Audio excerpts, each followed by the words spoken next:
pour toi, est-ce que c'est important, du coup, tu en as un peu parlé, mais d'être accompagné par un professionnel dans cette reconversion, par un coach, par un cabinet, ou en collectif, ou qu'est-ce que tu penses du fait d'être accompagné?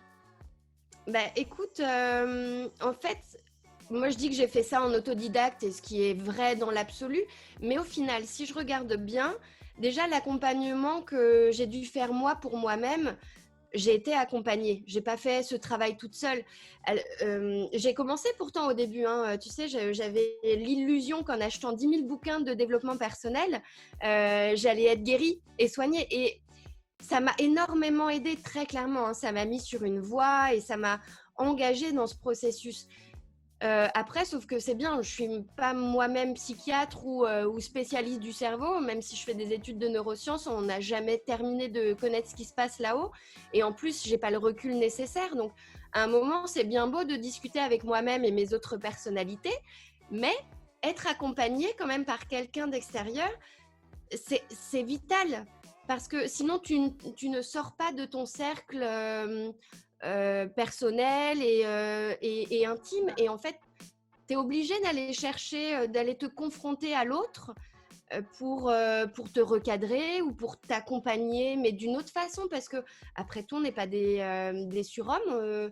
Il y a des solutions auxquelles je n'avais pas pensé, et pourtant, j'étais tellement persuadée d'avoir vu toutes les hypothèses possibles. Non, avoir une personne extérieure, euh, qu'elle soit détachée ou pas, hein, que ce soit un proche ou un professionnel, c'est essentiel, vraiment.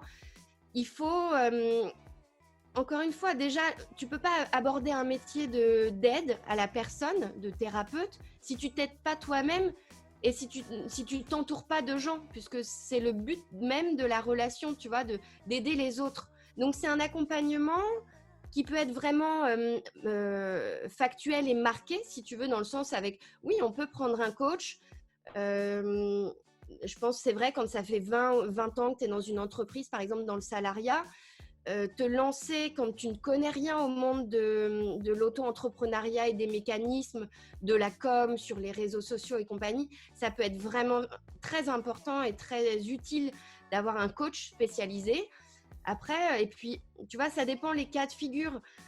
Tu peux avoir un jeune qui se lance de 22 ans et lui, il est hyper à l'aise sur les réseaux sociaux. Mais par contre, niveau fiscal, il va peut-être pas savoir bien s'y prendre. Et puis, plus tard, les choix qu'il aura à faire sur sa fiche d'impôt et compagnie. Donc, il va avoir besoin aussi quand même d'une personne, soit qui est déjà passée par là, ou en tout cas dont c'est le métier, et qui va pouvoir l'aiguiller et lui dire fais ça. C'est un gain de temps en fait, parce que moi c'est très bien, j'ai été en mode autodidacte et c'est parfait, et j'ai fait des erreurs, je me suis plantée, et tant mieux, ça m'a aidée et tout, mais c'était pas nécessaire non plus. J'aurais pu très bien aller voir tout de suite les personnes directement et puis me faire gagner du temps et m'éviter, tu vois, des trucs de un peu de découragement. Ah, j'ai pas réussi. Ah oui, bon, en même temps, tu as voulu le faire toute seule. Donc voilà.